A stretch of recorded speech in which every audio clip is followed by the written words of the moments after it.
नमस्कार, कैसे आप सभी। आई होप आप सभी अच्छे हैं। एजुकेशन प्लेनेट इंस्टीट्यूट के डिजिटल प्लेटफॉर्म पर माध्यम आप सभी का स्वागत करता हूं। प्यारे बच्चों, राजस्थान चतुर्थ श्रेणी का जो एग्जाम है वो 19 सितंबर से होने वाला है और उसी के लिए एक बहुत जबरदस्त मॉडल पेपर आप सभी के लिए मैं लेकर आया हूं, जिसके अंदर हम हिंदी, इंग्लिश और राजस्थान जीके, ठीक है जी, और साथ साथ में आपके साइंस के क्वेश्चन होंगे, आपके कंप्यूटर के क्वेश्चन होंगे। ये सारे हम इस एक मॉडल पेपर के अंदर डिस्कस करने वाले हैं। हिंदी के क्वेश्चन मैंने कुछ ज्यादा लिए हैं, ठीक है, 10 क्वेश्चन फालतू लिए। टोटल 95 से ज्यादा क्वेश्चन हम इस एक क्लास के अंदर कवर करने वाले हैं। ज्यादा समय नहीं लगाएंगे, 30-40 मिनट के अंदर पूरा मॉडल पेपर हम कवर करेंगे। आप भी अपना कमेंट सेक्शन ऑन कर लो और जल्दी जल्दी इनका जवाब देना शुरू कर दो बच्चों, क्योंकि हमारे पास ज्यादा समय नहीं बचा है। इसके जो ये नोट्स हैं, ये मॉडल पेपर की जो पीडीएफ है वो मैं इन नंबर्स के ऊपर भेज दूंगा। आप लोग इसके ऊपर मैसेज करके ये पीडीएफ ले सकते हो, ये पीडीएफ ले सकते हो। साथ साथ में जो अपनी ऐप है, उस ऐप के ऊपर 1 रुपए में, आपको पता है, स्टैटिक जीके का कोर्स पूरा 1 रुपए के अंदर मिल रहा है, जिसके अंदर आपको 100 से ज्यादा टॉपिक्स की क्लासेज मिलेंगी, वीडियो क्लासेज मिलेंगी, 4000 क्वेश्चंस की एमसीक्यू पीडीएफ मिलेगी और साथ साथ में 30 से ज्यादा टेस्ट सीरीज मिलेंगी, केवल और केवल 1 रुपए में। तो अभी एजुकेशन प्लेनेट इंस्टीट्यूट नाम से जो अपनी ऐप है उसको डाउनलोड करो। ऐसा उसको लोगो जो है दिखाई आपको देगा और केवल 1 रुपए के अंदर पूरा बैच आप प्राप्त करो। बैच का नाम रहेगा शौर्य बैच। क्या रहेगा? शौर्य बैच। जाओ और शौर्य बैच को अभी ज्वाइन करो। चलो जी, समय खराब नहीं करेंगे, जल्दी से शुरू करते हैं अपना आज का पहला क्वेश्चन। हिंदी का क्वेश्चन है, किसी वस्तु के गुण, दोष व धर्म का बोध कराने वाली संज्ञा शब्द क्या कहलाता है? तो आप कहोगे सर, जिस शब्द से किसी वस्तु के गुण, दोष व धर्म का बोध हो वो कौन सी संज्ञा होती है? व्यक्तिवाचक होती है? नहीं सर। जातिवाचक होती है? नहीं सर। तो कौन सी संज्ञा होती है? वो भाववाचक संज्ञा होती है। कौन सी होती है? भाववाचक। विशेषण क्या होते हैं? जो संज्ञा, सर्वनाम, शब्दों की विशेषता बताते हैं वो विशेषण कहलाते हैं। तो यहाँ पर सही जवाब ऑप्शन नंबर सी। आप लोग कमेंट सेक्शन ऑन कर लो और जल्दी जल्दी जवाब देना शुरू कर दो। नौकरी शब्द है, क्या है नौकरी शब्द? एक व्यक्तिवाचक संज्ञा है, भाववाचक संज्ञा है, जातिवाचक संज्ञा है या सर्वनाम है? नौकरी क्या है? आप कहोगे सर नौकरी एक भाववाचक संज्ञा है। भाववाचक संज्ञा है। किसी अभी देखा था ना, भाववाचक संज्ञा किसी वस्तु या व्यक्ति के भाव, गुण, दोष व धर्म का जो बोध कराती है वो भाववाचक संज्ञा कहलाती है। आगे चलो, निम्नलिखित में से वर्तनी की दृष्टि से शुद्ध कौन सा नहीं है? नहीं बताना है आपको। सांझ शुद्ध नहीं है, अत्यष्टि, घनिष्ठ, सीढ़ियां।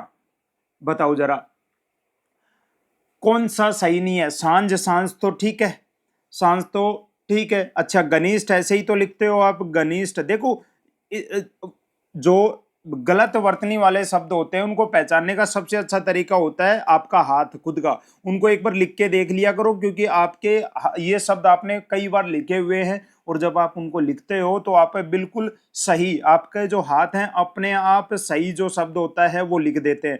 तो घनिष्ठ तो ऐसे लिखते हैं, सीढ़ियां भी हम ऐसे लिखते हैं, सीढ़ियां, ठीक है जी, ऐसे ही करते हैं। बताओ करते हैं कि नहीं? तो ये भी ठीक है।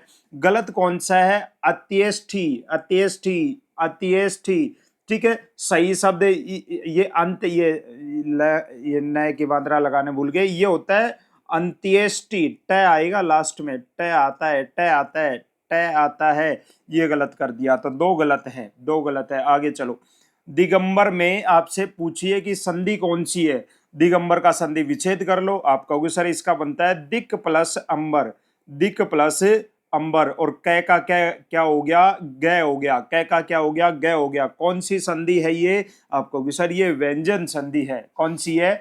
व्यंजन संधि का ये उदाहरण है। अगला क्वेश्चन हमारा, किस विकल्प में क्रिया के पूर्णता बोधक पक्ष का प्रयोग हुआ है? क्रिया के पूर्णता बोधक पक्ष क्या होता है? ये क्रिया के जिस पक्ष से क्रिया के पूरी तरह समाप्त होने का बोध हो उस पक्ष को हम पूर्णता बोधक पक्ष कहते हैं, ठीक है। तो बताओ जरा, अब बरसात रुक गई है, अध्यापक छात्रों को अनुशासन सिखाते हैं, किसान बहुत परिश्रम करता है, वह राष्ट्रभक्ति पूर्ण गीत लिखता है। बोलो जरा सही जवाब क्या जाएगा यहाँ पर? और एक ऑप्शन है आपका कौन सा, बताओ जरा। आप कहोगे सर अभी तो बताया, जिसमें क्रिया के पूरी तरह समाप्त होने का जो बोधक पक्ष होता है वो पूर्णता बोधक पक्ष होता है। तो देखो इसमें लिख तो रखा है, अब बरसात रुक गई है, यानी ये जो क्रिया है ये पूरी हो चुकी है, क्रिया जो है पूरी हो चुकी है, बरसात रुकने की क्रिया पूरी हो चुकी है। ऑप्शन नंबर ए चला जाएगा। अगला क्वेश्चन हमारा, इनमें से किस वाक्य में कृतवाच्य का प्रयोग हुआ है? कृतवाच्य का प्रयोग हुआ है, ठीक है। क्रिया के जिस रूप में कर्ता की प्रधानता रहती है, क्रिया का सीधा तथा प्रधान संबंध कर्ता से होता है, ठीक है, कर्ता की प्रधानता होती है, वो कृतवाच्य कहलाता है। तो आप देख लो जरा, छात्रों द्वारा सजावट की गई,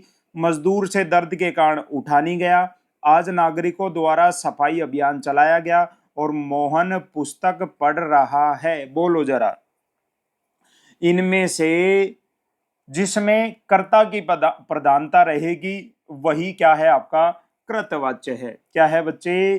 कृतवाच्य है। तो आप कहोगे सर देखो, ये ऑप्शन नंबर 4, मोहन कर्ता की प्रधानता है, और पढ़ना जो क्रिया है, पढ़ रहा है, इसका सीधा संबंध किससे है? मोहन से है।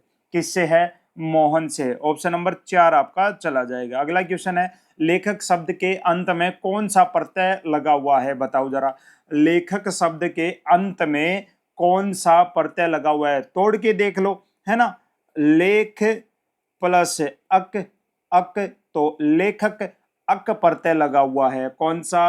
अक प्रत्यय लगा हुआ है, ठीक है जी। ये अक जो है ये कृत प्रत्यय का उदाहरण है। अगला क्वेश्चन हमारा, क्रमधारीय समास किस में है? इनमें से आपसे पूछा है कि बताओ क्रमधारीय जो समास है वो किसके अंदर है? चक्कर पानी, है ना, चक्कर पानी, चक्कर हो पानी में जिसके, यानी चक्कर हो हाथ में जिसके, कौन है? भगवान विष्णु है। तो ये तो बहुव्रीहि समास हो गया सीधा सीधा। चतुर्युगम, 4 युगों का समूह, तो ये आपका द्विगु समास हो गया। कौन सा हो गया? संख्या बता रखी है, द्विगु समास हो गया। नलोत्पलम, नलोत्पलम यानी नील उत्पलम, ये रहा, ये रहा कौन सा? आपका क्रमधारीय समास। और माता पिता में आपको पता है द्वंद्व समास है। कौन सा है? द्वंद्व समास है। अगला क्वेश्चन हमारा, परीक्षा शब्द निम्नलिखित वर्गों में से किस वर्ग में आता है? परीक्षा जो शब्द है वो तत्सम है, तद्भव है, देशज है, विदेशज है। आप कहोगे सर जो परीक्षा ली गई है ये कौन सा शब्द है? ये तत्सम शब्द है। तत्सम शब्द है, संस्कृत का शब्द है, तत्सम शब्द है। आगे चलो, निम्नलिखित में से कौन सा शब्द संज्ञा है? आपसे पूछा है कौन सा शब्द है जो संज्ञा है? क्रुद्ध, क्रोध, क्रोधी, क्रोधित।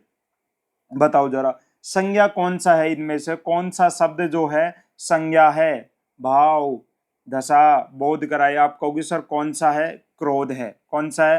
क्रोध, क्रोध, क्रोध। आगे चलो, निम्नलिखित क्रियाओं में से कौन सी क्रिया अनुकरणात्मक नहीं है? अनुकरणात्मक, ध्वनि के प्रभाव से होने वाली क्रिया को अनुकरणात्मक क्रिया कहते हैं। जो किसके प्रभाव से होती है? ध्वनि के प्रभाव से होने वाली क्रिया अनुकरणात्मक क्रिया कहलाती है। तो नहीं पूछा है आपसे, क्या पूछा है? नहीं। फड़फड़ाना, हाँ जी, फड़फड़ाना, फड़ की आवाज होती है तो हम कहते हैं फड़फड़ाना। मिमियाना, मिमियाना, मिमियाना क्या होता है? मी मी की आवाज करना। जुठलाना, हिन हिनाना। तो देख लो, नहीं पूछा था तो ये रहा जुठलाना। ये कोई ध्वनि के प्रभाव से होने वाली क्रिया थोड़ी ना है जुठलाना। जो देखो, सरसराना, टनटनाना, बिन बिनाना, हिन हिनाना, फड़फड़ाना, मिमियाना, ये सारी अनुकरणात्मक क्रियाएं होती हैं। यहाँ ऑप्शन नंबर सी गलत है। आगे चलो, कौन सा शब्द तद्भव नहीं है? तद्भव नहीं है, बताओ जरा।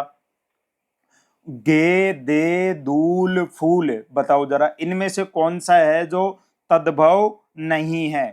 तद्भव नहीं है तो तत्सम होगा या देशज होगा, विदेशज होगा, ठीक है जी। आप कहोगे सर देखो, इनमें से ये दे, दे तो तत्सम है ना। कैसा है? तत्सम है। इस दे का तद्भव रूप क्या बनेगा? आपका शरीर। दे क्या होती है? हमारा शरीर को ही तो दे कहते हैं। तो ये तो हो गया इसका तत्सम रूप, और ये इसका हो गया तद्भव रूप। तो ये तत्सम नहीं है, तत्सम नहीं है, ठीक है जी। अच्छा, गे जो है इसका तत्सम रूप बनता है, ग्रह बनता है। क्या बनता है? ग्रह बनता है, ठीक है। दूल का क्या बनता है, दूली बनता है तत्सम रूप, क्या बनता है, दूली। और फूल का क्या बनता है, तत्सम रूप पुष्प बनता है। तो ये तो सारे आपके बाकी के 3 तद्भव हैं, लेकिन दे जो है ये तत्सम शब्द है। ठीक है जी। अगला क्वेश्चन है हमारा, कौन सा विलोम युग्म सही है, बताओ जरा, कौन सा विलोम युग्म जो है वो सही है, ये आपसे पूछा है, जल्दी बताओ कौन सा विलोम युग्म सही है। आप कहोगे सर समरण विसमरण, है ना, सही तो है, समरण का उल्टा विसमरण, ठीक है। खंडन का विखंडन नहीं होता, ये तो दोनों एक ही बात हो गई ना। खंडन का उल्टा जो होता है वो मंडन होता है, क्या होता है, मंडन होता है। नत का उल्टा उन्नत होता है, क्या होता है, उन्नत होता है। और शिष्ट का उल्टा अशिष्ट होता है, क्या होता है, अशिष्ट होता है। तो ऑप्शन नंबर ए ठीक है आपका। अगला चलो, किस शब्द में औ उपसर्ग का प्रयोग हुआ है, औ उपसर्ग का प्रयोग, उपसर्ग अवश्य, अवचन, अवाप्ति, अवध्य। आप कहोगे सर देखो सीधा सा है, किस में आ रहा है औ उपसर्ग, बताओ जरा। ठीक है, देखो इसमें तो ए उपसर्ग है, क्या है, ए वचन में भी ए है, अवध्य में भी ए है, लेकिन औ पूछा था तो औ किसके अंदर है, अवाप्ति के अंदर है। आगे चलो, बुरे भाव से की गई संधि को क्या कहते हैं, बुरे भाव से की गई संधि यानी दुर्भी संधि। कौन सी संधि, दुर्भी संधि, दुर्भी संधि। आगे चलो, अगला क्वेश्चन, किस विकल्प में सही परिभाषिक शब्द है। जुडिशियल ट्रिब्यूनल को विधिक प्राधिकरण कहते हैं, जुवेनाइल ऑफेंडर को किशोर अपराधी कहते हैं, अप्रेंटिस का मतलब होता है परीक्षणार्थी होता है, डिस्पोजल का मतलब भुगतान होता है। आपको सही पूछा है, आपको सही पूछा है, तो सही क्या आएगा, जुवेनाइल ऑफेंडर का मतलब होता है किशोर अपराधी। ठीक है, जुडिशियल ट्रिब्यूनल जो होता है वो न्यायिक न्यायिक न्यायाधिकरण होता है, इसमें उल्टा लिख दिया, न्यायिक न्यायिक न्यायाधिकरण, न्यायाधिकरण क्या होता है, न्यायिक न्यायाधिकरण होता है। ठीक है जी। अप्रेंटिस क्या होता है, अप्रेंटिस होता है प्रशिक्षु, प्रशिक्षु ये होता है अप्रेंटिस। ठीक है, डिस्पोजल का मतलब होता है किसी चीज का निपटान करना, क्या करना, निपटान करना। ठीक है, तो ऑप्शन नंबर बी ठीक था आपका। अगला क्वेश्चन हमारा, किस शब्द में संधि विच्छेद गलत है, किस शब्द के अंदर संधि विच्छेद जो है वो गलत है, ये आपसे पूछा है, किस शब्द में संधि विच्छेद गलत है। आप कहोगे सर देखो महात्म्य, महा प्लस अमात्य, अच्छा महामात्य हो जाएगा क्या, महामात्य, महा प्लस अमात्य, ये सही लग रहा है आपको, नहीं, ठीक है जी, ये गलत है। महा प्लस अमात्य नहीं होगा, सही क्या बनेगा इसका, महा प्लस अमात्य, अमात्य नहीं होगा, अमात्य बनेगा, तो यही गलत है आपका, आगे बढ़ने की जरूरत नहीं है। ठीक है, और ये किस संधि का उदाहरण है, ये दीर्घ संधि का उदाहरण है, किसका, दीर्घ संधि का उदाहरण है। आगे चलो, क्रिया विशेषण वाक्य कौन सा है, क्रिया विशेषण वाक्य, क्रिया विशेषण, क्रिया विशेषण वाक्य कौन सा है। आप कहोगे सर छत के ऊपर मत खेलो, क्रिया विशेषण, धारा के प्रतिकूल मत तैरो, हेलो क्या हाल है, तुम पहले उठो, तुम पहले उठो। सही जवाब क्या जाएगा इसमें, क्रिया विशेषण, क्रिया विशेषण। क्रिया विशेषण क्या होता है, और क्रिया विशेषण इसमें मैं बता देता हूं, कालवाचक क्रिया विशेषण का उदाहरण दे रखा है आपके सामने सीधा सीधा। ठीक है, तो आप कहोगे सर इसका सही जवाब क्या चला जाएगा, तुम पहले उठो, क्रिया उठने की है और उसकी भी विशेषता है कि पहले उठो। ठीक है जी, तुम पहले उठो, पहले शब्द जो है ये कालवाचक क्रिया विशेषण का एग्जाम्पल है। आगे चलो, अगला क्वेश्चन हमारा, अगला क्वेश्चन है, धत तेरी की, बना बनाया काम बिगाड़ दिया, ये कौन सा वाक्य है, बताओ जरा, ये कौन सा वाक्य है, धत तेरी की। आपको गुस्सा देखो ये क्या है, ये विस्मय आदि बोधक शब्द है। आगे चलो, बादल का पर्यायवाची पूछा है, निलय, निश्चित, नीरज, नीरद। बादल क्या होता है? बादल क्या होता है? बादल का पर्यायवाची क्या होगा? पर्यायवाची, बादल के पर्यायवाची शब्द क्या होता है? नीरद होता है। हाँ जी। नीरज किसका है? नीरज तो कमल का है। नीरज किसका है बच्चे? नीरज तो कमल का है। निशिथ, निशिथ ये किसका है? ये रात्रि का है। किसका है? रात्रि का है। रात्रि को निशिथ कहते हैं। और निलय किसका है? बताओ जरा। निलय किसका है? निलय, निलय, निलय किसका है? निलय किसे कहते हैं?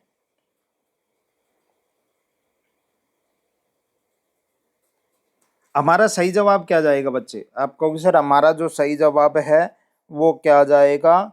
वो क्या जाएगा? वो नीरद जाएगा। नीरद, ऑप्शन नंबर डी जाएगा। Option number D. आगे चलो। धन को व्यर्थ खर्च करने वाला, तो उसके लिए क्या होगा? कंजूस, अल्पव्ययी, अपव्ययी, मितव्ययी। आप कहोगे सर अपव्ययी, जो व्यर्थ खर्च करता है वो अपव्ययी होता है। ठीक है जी। धन को व्यर्थ खर्च करने वाला अपव्ययी होता है। अपव्ययी होता है। ठीक है जी। अगला क्वेश्चन हमारा, थोड़ी वस्तु से संतोष न होना किस लोकांगति का अर्थ है? थोड़ी वस्तु से क्या न होना? संतोष न होना, ये किस लोकांगति का अर्थ है ये बताना है आपको। थोड़ी वस्तु से संतोष नहीं होता। आम के आम गुठलियों के दाम नहीं, अंधे के हाथ बटेर नहीं, ओस के चाटे प्यास नहीं बुझती। ये रहा option number C is the right answer. Option number C is the right answer. अगले क्वेश्चन पे चलो। जिसमें दोनों पद प्रधान होते हैं, जिसमें दोनों पद प्रधान होते हैं, आपको पता है वो द्वंद्व समास होता है। कौन सा होता है? वो द्वंद्व समास होता है। अगला क्वेश्चन हमारा, कै गै जैफ है जो ध्वनियां हैं ये किसकी हैं? कै गै जैफ है ये जो ध्वनियां हैं बच्चे ये किसकी हैं? ये हिंदी में फारसी के द्वारा आई हैं। तो ये नुक्ता शब्द वाली, तो ये अरबी फारसी की हैं। किसकी हैं ये अरबी फारसी की हैं। किसकी हैं? अरबी फारसी की हैं। ठीक है जी।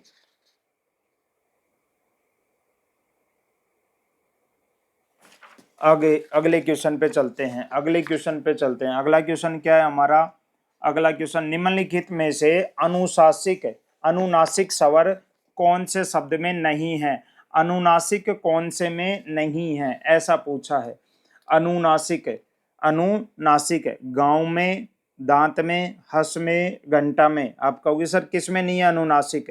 चंद्र बिंदु। आप कहोगे सर घंटा के अंदर नहीं है। आगे चलो। अगला क्वेश्चन हमारा, कौन सा शब्द भाववाचक संज्ञा नहीं है? कौन सा शब्द जो है वो भाववाचक संज्ञा नहीं है? चतुराई, लड़ाई, उतराई, मिठाई। हैं? आप कहोगे सर मिठाई थोड़ा ना भाववाचक संज्ञा होती है, होती है मिठास। क्या? मिठास, मिठास। ठीक है। मिठाई तो एक जातिवाचक संज्ञा है। मिठाई तो क्या एक जातिवाचक संज्ञा है। कैसी है? जातिवाचक संज्ञा है। ठीक है। आगे चलो। अगला क्वेश्चन, किस क्रम में सर्वनाम का भेद नहीं है?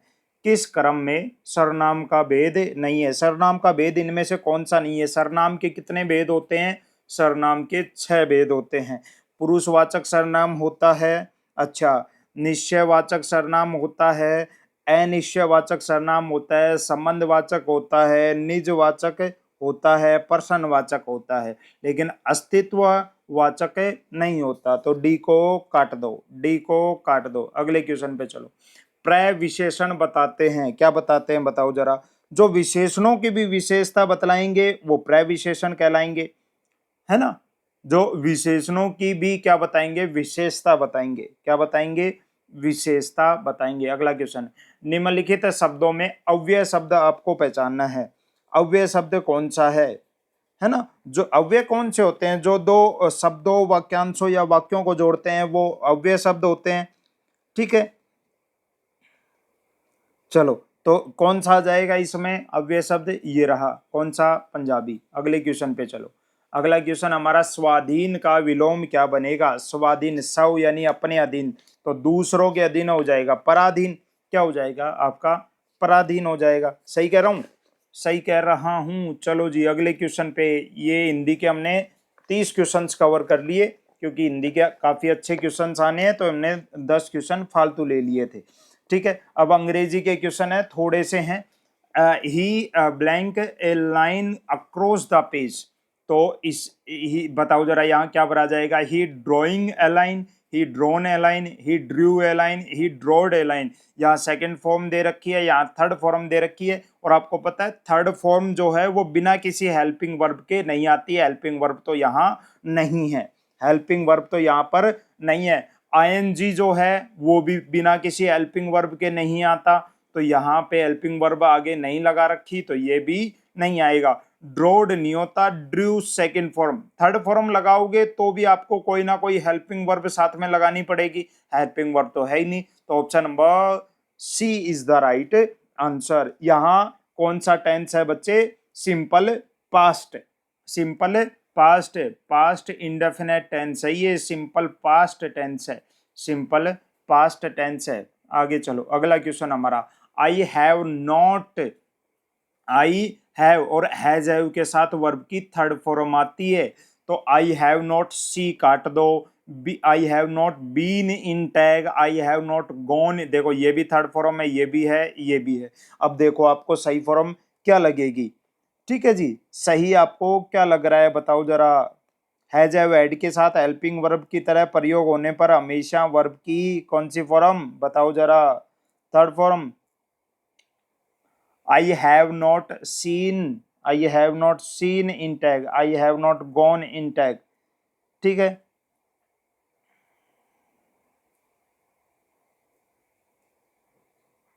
सही जवाब क्या आ जाएगा? I have not seen, option number B. आगे चलो। वन ऑफ माई फ्रेंड्स नहीं है ये, ठीक है, ये फ्रेंड्स है। देखो टाइपिस्ट ने गलती कर रखी है, ये फ्रेंड्स है। One of my friends, one of my friends, बताओ जरा मेरे दोस्तों में से एक, बताओ एक है तो एक है तो एक के लिए हेल्पिंग वर्ब भी तो कैसी आएगी? सिंगुलर आएगी। तो आर आएगा इसके अंदर, आर आएगा नहीं आएगा, वर आएगा नहीं आएगा, तो सही जवाब क्या आएगा? इज आएगा। हैव बीन नहीं आएगा, प्लूरल के लिए आता है, हैज आता है सिंगुलर के लिए, तो सही जवाब ऑप्शन नंबर 2 इज आ जाएगा। लुक दैट मैन इज, क्या? Look that man is a photo of you. ठीक है, ये एफेटो नहीं है, ये अलग अलग है। एफेटो, एफेटो फोटो है ये क्या लिख रखा है? लुक दैट मैन इज, वो जो है इज मार के साथ आईएनजी आता है, is taking a photo of you, ऐसे है ये। एफेटो तो कोई शब्द ही नहीं होता, photo of you, option number D आएगा इसके अंदर। ठीक है जी, आगे चलो। समवन हैज, समवन हैज किसी ने क्या? Steal my book, stolen my book, stolen नहीं आएगा, थर्ड फॉर्म लगाओगे तो हेल्पिंग वर्ब आनी चाहिए, तो आप कहोगे सर हेल्पिंग वर्ब तो है यहाँ पर, है ना, हेल्पिंग वर्ब तो है, तो सही जवाब क्या चला जाएगा आपका? सीधा सीधा है, someone has stolen my books. आगे चलो। शो, शो नहीं है ये है स्लो, स्लो स्लो स्लो, कितनी टाइपिंग गलतियां हैं भाई। ये स्लो एंड स्टडी ऐसे है, स्लो एंड स्टडी आपको पता है विंस द रेस होता है ना, विंस द रेस, एस लगेगा, एस लगेगा, विंस द रेस। आगे चलो अगला क्वेश्चन हमारा। They ran, they ran past me and jumped into a car. ठीक है जी, क्या करोगे? ये कौन सा टेंस है? यूजेज ऑफ टेंस पूछा है इसमें आपको। दे रेन पास्ट मी, पीछे भागे, देखो सेकंड फॉर्म है, सीधी सीधी सेकंड फॉर्म लगा रखी है तो सिंपल पास्ट टेंस हो जाएगा, ये पास्ट सिंपल हो जाएगा। वर्ब देख लिया करो, पता लग जाएगा। I am pleading for the preservation of trees, बताओ कौन सा टेंस है? आई एम प्लीडिंग यानी ये प्रेजेंट कंटिन्यूस है, कौन सा है? ये प्रेजेंट कंटिन्यूस टेंस है। कैसा टेंस है मेरे बच्चे?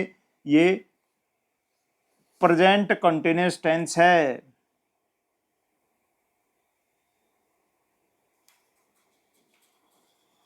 प्रेजेंट कंटिन्यूअस टेंस है। आगे चलो, इसमें भी आपको टेंस आइडेंटिफाई करना है। सी हैज वर्कड, तो हैज के साथ थर्ड फॉर्म लग रही है तो ये प्रेजेंट परफेक्ट है।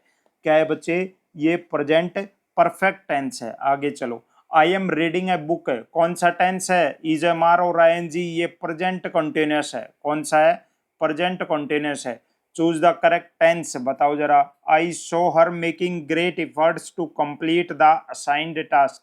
आई शो हर या I be seen, be seen तो कैसे आएगा? आई बीन सा नहीं, आई सीन थर्ड फॉर्म है, हेल्पिंग वर्ब आनी चाहिए, हेल्पिंग वर्ब तो है ही नहीं, तो सही हो जाएगा I show her, second form आ जाएगी सीधा सीधा। यानी ये सिंपल पास्ट टेंस है। कौन सा है? सिंपल पास्ट टेंस है। सिंपल पास्ट टेंस है ये, सिंपल पास्ट टेंस है ये। अगले क्वेश्चन पे चलें। ये टेंस ही पूछ रखे हैं लगभग, सिंपल पास्ट है। अगला क्वेश्चन है, चूज द करेक्ट एंटोनिम, आपको उल्टा बताना है। रेयरली क्या होता है बताओ जरा। रेयरली क्या होता है? रेयरली यानी मुश्किल से, तो मुश्किल से का उल्टा बताना है तो हार्डली तो इसका सिनोनिम हो गया नहीं, है ना। मुश्किल से, तो आपका क्वेश्चन मुश्किल से का उल्टा बनाना है हमें, तो जो रेयरली हो, कभी कभी हो, मुश्किल से हो, और एक कह रहा है कि जो फ्रीक्वेंटली, जो बार बार हो, तो ये इसका क्या हो जाएगा? उल्टा हो जाएगा। ये होता है रेयरली यानी कभी कभी, है ना। और ये फ्रीक्वेंटली का मतलब क्या होता है? बार बार। क्या? बार बार। तो ऑप्शन नंबर सी चला जाएगा, सी चला जाएगा। अगले क्वेश्चन पे चलो, नरेशन चेंज करनी है, 1 सेकंड में कर देंगे। मस्ट यू गो सो सून, इसका नरेशन चेंज करनी है आपको, तो नरेशन चेंज कर देंगे, है ना। और शुरुआत में आपको पता है आपको क्या लगा रखा है? मॉडल लगा रखा है, मॉडल लगा रखा है। मॉडल यानी हेल्पिंग वर्ब है एक तरीके से, ठीक है। तो ऐसे जो होंगे उनमें कैसे करेंगे? आई सैड, तो आई सैड का क्या हो जाएगा बताओ जरा। आई आस्क्ड हो जाएगा, देखो अंदर क्वेश्चन मार्क है ना, तो आई सैड का तो आई आस्क्ड हो जाएगा। किसे? आई आस्क्ड हिम, तो क्या बनाएंगे आप? यू है सेकंड पर्सन के अकॉर्डिंग, तो देख लो आप चेंज क्या करोगे। 43 में सही जवाब क्या जाएगा? ठीक है, सब्जेक्ट की शुरुआत I asked him, asked him, देखो टोल्ड नहीं आएगा, काट दो। I asked him if he had to go so soon, option number D सीधा सा रखा हुआ था, इतना सोचना ही नहीं है। आगे चलो, चूज द करेक्ट ऑप्शन, बताओ जरा। The tailor was ordered to, और टू के साथ हमेशा वर्ब की फर्स्ट फॉर्म आती है, टू के साथ V1 आती है, ठीक है। तो the tailor was ordered to alter the shirt. Alter, देखो ये दोनों शब्द अलग अलग है। अल्टर का मतलब होता है बदलना, बदलना, और अल्टर ए आ जाए तो उसका मतलब होता है किसी पूजा की वेदी, पूजा की हुए, तो बदलने के लिए कहा ना शर्ट को, तो ऑप्शन नंबर बी आ जाएगा, अल्टर आ जाएगा। क्या आ जाएगा? अल्टर आ जाएगा इसके अंदर। आगे चलो, choose the right connective, connective choose करना है आपको, बताओ जरा इनमें आपको कौन सा कनेक्टिव कंजंक्शन आप यूज करोगे, है ना। द वेदर वाज टेरिबल, कि जो मौसम था वो खतरनाक था, भयानक था, इसलिए we decided to delay our programme, हमने डिसाइड किया कि हम अपने प्रोग्राम को क्या कर देते हैं? डिले कर देते हैं। तो इसलिए हमने डिसाइड किया, तो इसलिए कौन सा होता है? देयरफॉर होता है। कौन सा होता है? देयरफॉर होता है। कौन सा होता है? देयरफॉर होता है। बहुत अच्छे क्वेश्चंस थे इंग्लिश के।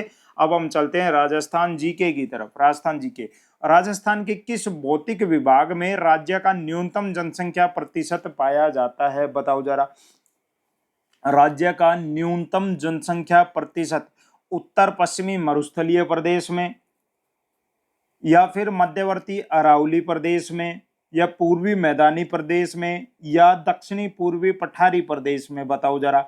विरल जनसंख्या पाई जाएगी, आप कहोगे सर मध्यवर्ती जो अरावली प्रदेश है उसके अंदर, ठीक है जी, उसके अंदर, यानी ऑप्शन नंबर बी चला जाएगा आपका। क्या चला जाएगा? Option number B. अगला चलो, राज्य में जनसंख्या का सर्वाधिक प्रतिशत किस भू आकृति प्रदेश में है, बताओ जरा। जनसंख्या का सर्वाधिक प्रदेश जो प्रतिशत है वो मैदानी प्रदेशों के अंदर है, पूर्वी मैदानी प्रदेश के अंदर है। आगे चलो, निम्नलिखित में से राजस्थान के किस जिले में बांका पट्टी क्या फैली हुई है? बांका पट्टी जो है फैली हुई है, बताओ जरा। हाँ जी, नमक की मात्रा अत्यधिक होने के कारण भूमिगत जल में फ्लोराइड की अधिकता के कारण क्या हो जाता है? फ्लोरोसिस नामक रोग हो जाता है। नमक की मात्रा अत्यधिक होती है और वो कहाँ है? आप कहोगे सर वो नागौर की पट्टी है। कौन सी है? नागौर के पठारी बाग में है। कहाँ है? नागौर के पठारी बाग में। अगला क्वेश्चन है हमारा, आकलवुड फॉसिल पार्क किस प्राकृतिक भूभाग में स्थित है? तो आपको पता है ये आकलवुड फॉसिल जो पार्क है ये कहाँ है? ये जैसलमेर के दक्षिण में है। तो सही जवाब क्या जाएगा आपका? उत्तर पश्चिमी मरुस्थलीय भाग में है। कहाँ है?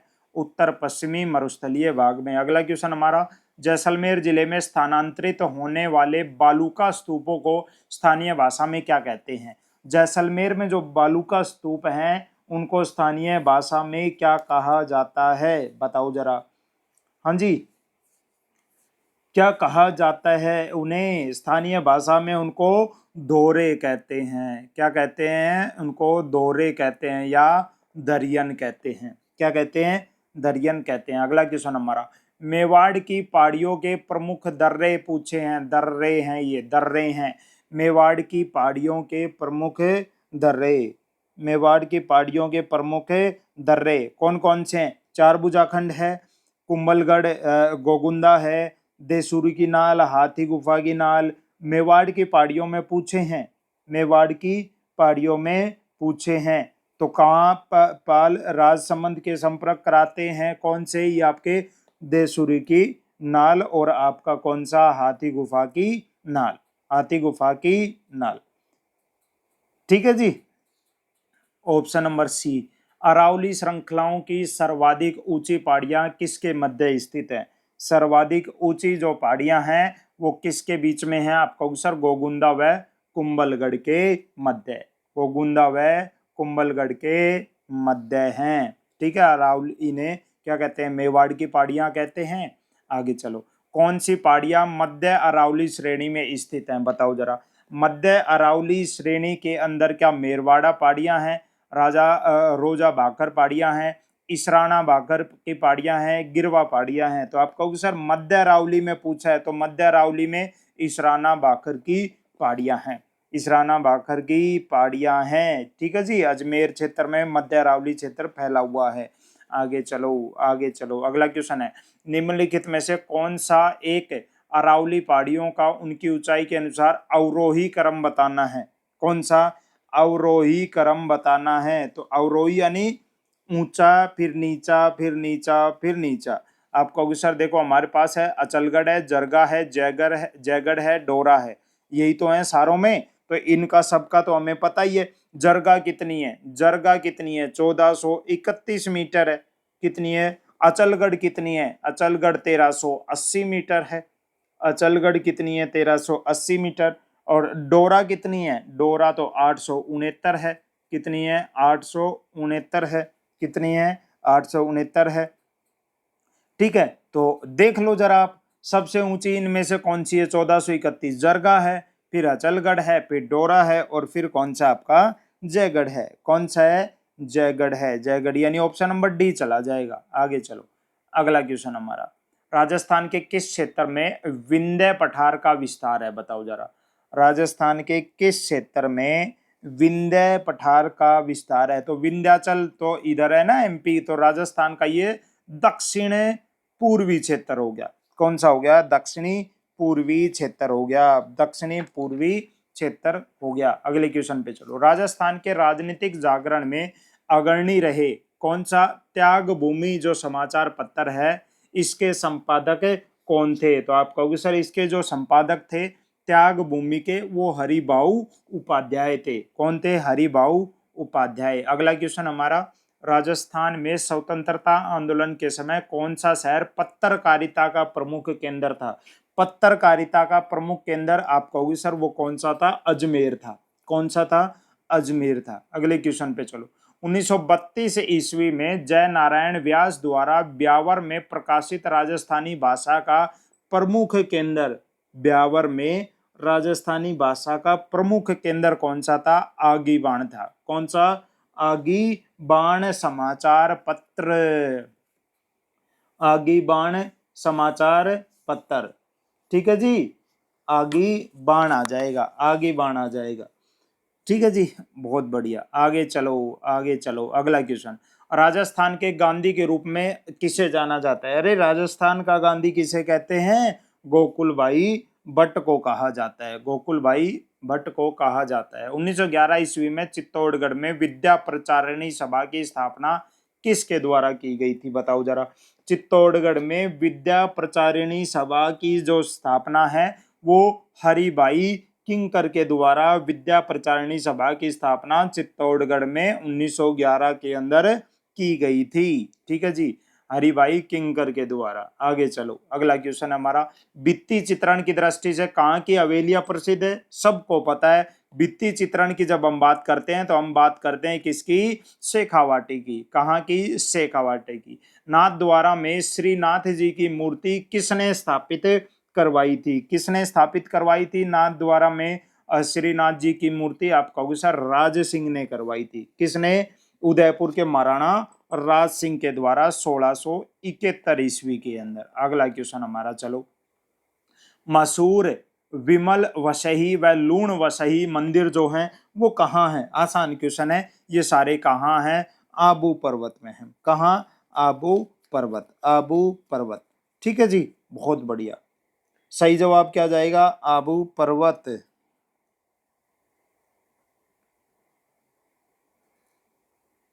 आगे चलें, अगला क्वेश्चन हमारा, राज्य में विष्णु की गुप्तकालीन मूर्तियां कहां से प्राप्त हुई है? विष्णु की गुप्तकालीन रूपवास भरतपुर से, हेमावास पाली से, बीनमाल जालोर से। तो बताओ, विष्णु की गुप्तकालीन तो यहां से भी तो मिली है ना? कहां से? पाली से भी मिली है, भरतपुर से भी मिली है। तो सही जवाब तो सारा ही चला जाएगा, उपयुक्त सभी हो जाएगा हमारा। अगला क्वेश्चन है हमारा, मेवाड़ एवं ब्रज की सांस्कृतिक परंपराओं के समन्वय से किस शैली का विकास हुआ? 65 नंबर बताओ जरा। मेवाड़ और ब्रज की सांस्कृतिक परंपराओं से आप कहोगे सर किस शैली का विकास हुआ? नाथ द्वारा शैली का विकास हुआ था। किसका? नाथ द्वारा शैली का विकास हुआ था। संविधान के अनुच्छेद 61 के अनुसार राष्ट्रपति के विरुद्ध महाभियोग का संकल्प लाया जा सकता है जब उसके द्वारा हो। क्या हो बताओ जरा। राष्ट्रपति के खिलाफ महाभियोग कब लाओगे आप अनुच्छेद 61 के तहत? जब उसने किया हो, राष्ट्रपति ने किसका? संविधान का उल्लंघन। किसका उल्लंघन? संविधान का उल्लंघन किया हो, संविधान का उल्लंघन। अगला क्वेश्चन हमारा, कि संविधान संशोधन द्वारा सशस्त्र विद्रोह द्वारा शब्द राष्ट्रीय आपातकाल की घोषणा के लिए संविधान में अंत्य स्थापित किया गया था? बताओ जरा कि सशस्त्र विद्रोह जो शब्द है वो राष्ट्रीय आपातकाल की घोषणा के लिए अंत्य स्थापित किया गया था। आप कहोगे सर ये किया गया था 44वें संविधान संशोधन द्वारा। और ये कब हुआ था? 1978 में हुआ था। कब हुआ था? 1978 के अंदर हुआ था।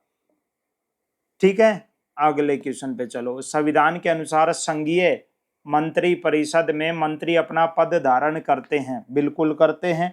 और किसके प्रसाद पर्यंत करते हैं? राष्ट्रपति के प्रसाद पर्यंत करते हैं मंत्री परिषद। किसके प्रसाद पर्यंत? राष्ट्रपति के प्रसाद पर्यंत। ठीक है जी, अनुच्छेद 74 के अनुसार राष्ट्रपति को सलाह व सहायता देने के लिए क्या होती है? कि मंत्री परिषद होती है, जिसका मुखिया कौन होता है? प्रधानमंत्री होता है। आगे चलो, निम्नलिखित में से किन राज्यों का संबंध संविधान के अनुच्छेद 371 से है? संविधान के अनुच्छेद 371 से संबंध पूछा है भाई। 371 किसके? आर्टिकल 371। आर्टिकल 371 बोलो जरा। आप कहोगे कि सर कौन सा? आर्टिकल 371, 370 नहीं, 371 पूछा है यहाँ पर हमने। 7वां संविधान संशोधन हुआ था 1956 में।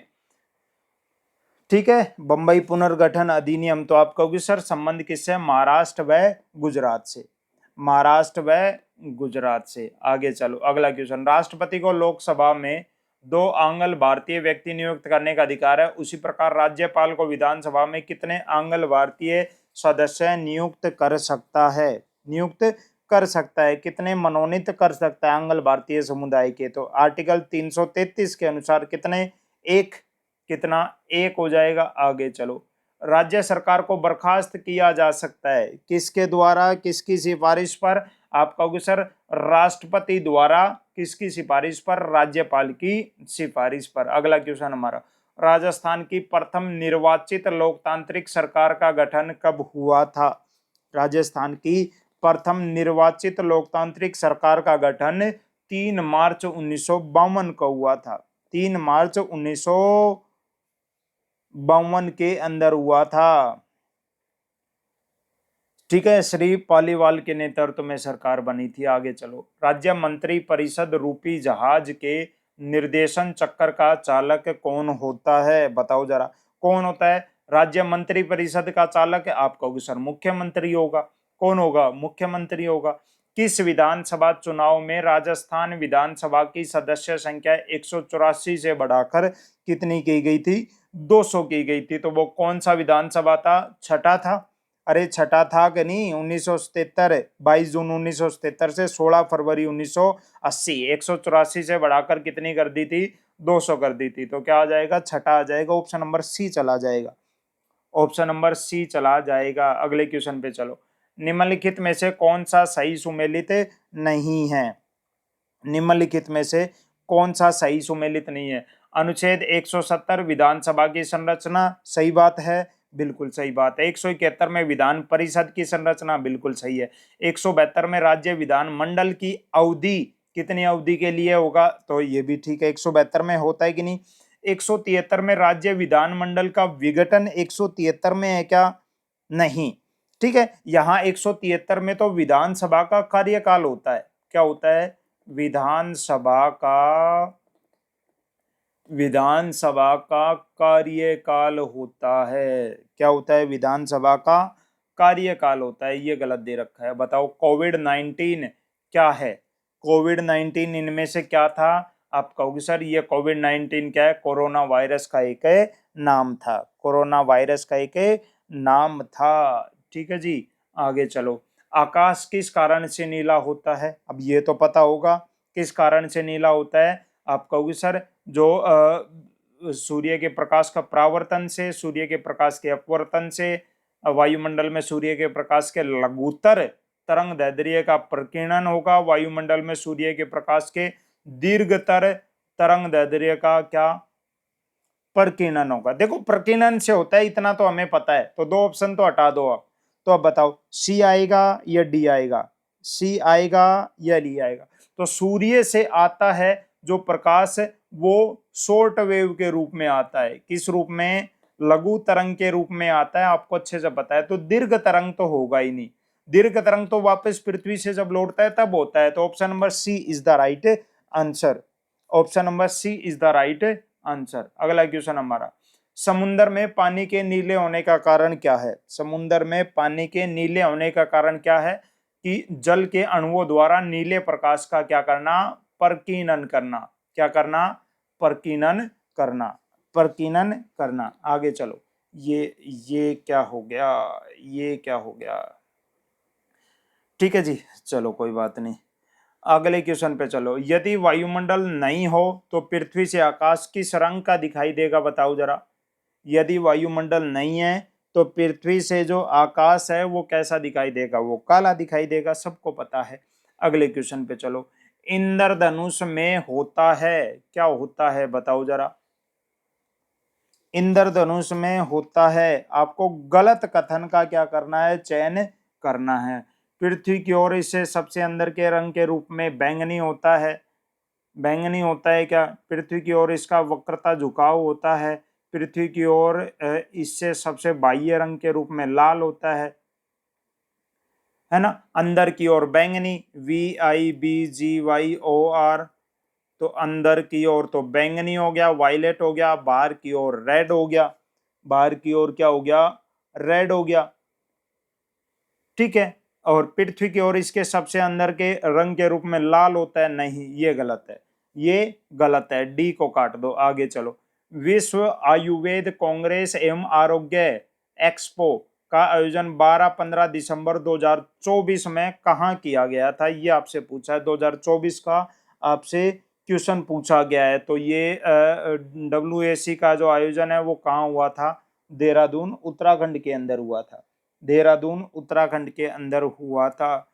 एकीकृत क्लस्टर विकास योजना की शुरुआत, एकीकृत क्लस्टर विकास योजना दिसंबर में 9 दिसंबर 2024 को हुई थी।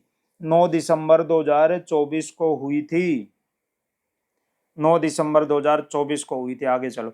मुख्यमंत्री भजनलाल शर्मा ने मुख्यमंत्री आयुष्मान बाल संबल योजना का शुभारंभ कब किया, बताओ जरा। बाल संबल योजना दिसंबर 2024 में आई थी। और कब आई थी आयुष्मान बाल संबल योजना? 15 दिसंबर 2024 को आई थी। 15 दिसंबर 2024 को आई थी। आगे चलो। रिपब्लिकन पार्टी के नेता कौन डोनाल्ड ट्रंप ने अमेरिका के कौन से राष्ट्रपति के रूप में 20 जनवरी 2025 को शपथ ली, बताओ जरा। कौन से राष्ट्रपति? ये 47वें राष्ट्रपति हैं। कौन से हैं? 47वें राष्ट्रपति थे। आगे चलो। भारत ने 11वीं junior Asia cup hockey championship का खिताब कौन सी बार जीता? कौन सी बार जीता? आप कहोगे sir junior Asia cup hockey championship का जो खिताब है वो 5वीं बार जीता है। कौन सी बार? 5वीं बार जीता था। आगे चलो। कॉन्स्टेंटाइन टेसोलस को हाल ही में किस देश का नया राष्ट्रपति चुना गया था? और कॉन्स्टेंटाइन कहाँ के बने थे? ग्रीस के बने थे। कहाँ के बने थे? ग्रीस के नए राष्ट्रपति बने थे। आगे चलो। हाल ही में किस भारतीय को चैंपियन ट्रॉफी 2025 के लिए इवेंट एम्बेसडर के रूप में नियुक्त किया गया था? सबको पता है कौन थे अपने? शिखर धवन थे। कौन थे? शिखर धवन। राज्य में पहली बार किस जिले में प्रदर्शन के आधार पर विद्यालयों की रैंकिंग तय करने की पहल की शुरुआत की गई? राज्य में पहली बार किस जिले में? आप कहोगे सर किस जिले के अंदर? ये राजस्थान जीके का क्वेश्चन है करंट का। हनुमानगढ़ जिले में। कहाँ? हनुमानगढ़ जिले में। बताओ। South Asian clean energy forum का आयोजन 22 अक्टूबर 2024 को कहाँ किया गया था? 22-24 अक्टूबर को south Asian clean energy forum का जो आयोजन है वो कहाँ किया गया था बच्चे? आपको सर वो जयपुर के अंदर किया गया था। कहाँ किया गया था? वो जयपुर के अंदर किया गया था। अगला क्वेश्चन है पेरिस ओलंपिक 2024 में 100 मीटर एयर पिस्टल में रजत पदक किसने प्राप्त किया था? हाँ जी, किसने किया था? याद है ना? किसमें? 100 मीटर एयर पिस्टल में। और करने वाले कौन थे वो? आप कहोगे सर वो मनीष नरवाल थे। कौन थे? मनीष नरवाल। अब थोड़े से 4-5 क्वेश्चन हम कंप्यूटर के देख लेते हैं। इंटरनेट का पूरा नाम क्या है? इंटरनेट का पूरा नाम क्या है? इंटर यानी इंटरनेशनल और नेट का मतलब नेटवर्क। International network. इसको शॉर्टकट में बोलते हैं इंटरनेट। क्या बोलते हैं? इंटरनेट बोलते हैं। क्या बोलते हैं? इंटरनेट बोलते हैं। अगला क्वेश्चन हमारा, इंटरनेट की शुरुआत किस रूप में की गई थी? इंटरनेट की जो शुरुआत है वो आप कहोगे सर अमेरिकी सुरक्षा बलों के नेटवर्क के रूप में इंटरनेट की क्या की गई थी? शुरुआत की गई थी। ठीक है जी।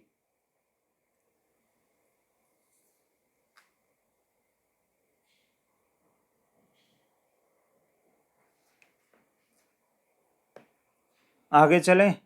अगला क्वेश्चन, इंटरनेट से एक फाइल को कंप्यूटर पर सेव करना क्या कहलाता है? बताओ।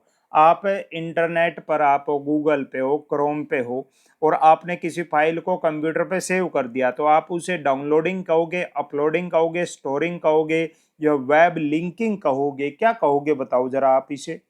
आप उसे आप कहोगे सर इंटरनेट से अगर कोई चीज़ हम कंप्यूटर पर अपने लाकर हमने सेव की है तो हमने उसको क्या किया है? डाउनलोड किया है। क्या किया है? उसको हमने डाउनलोड किया है। बताओ जरा। गूगल कंपनी द्वारा वर्ष 2008 की तीसरी तिमाही में एक नया ब्राउजर प्रारंभ किया गया था। बताओ जरा वो कौन सा था? आप कहोगे सर वो था 2008 में शुरुआत हुई थी गूगल क्रोम की। किसकी हुई थी? गूगल क्रोम की शुरुआत 2008 के अंदर हुई थी। आगे चलो। ये लास्ट क्वेश्चन हमारा, बताओ टेलनेट से क्या तात्पर्य है? टेलनेट से क्या तात्पर्य है? 95 नंबर क्वेश्चन। टेलनेट क्या होता है? टेलनेट का मतलब होता है, टेल से हो गया teletype network, teletype network, ठीक है जी,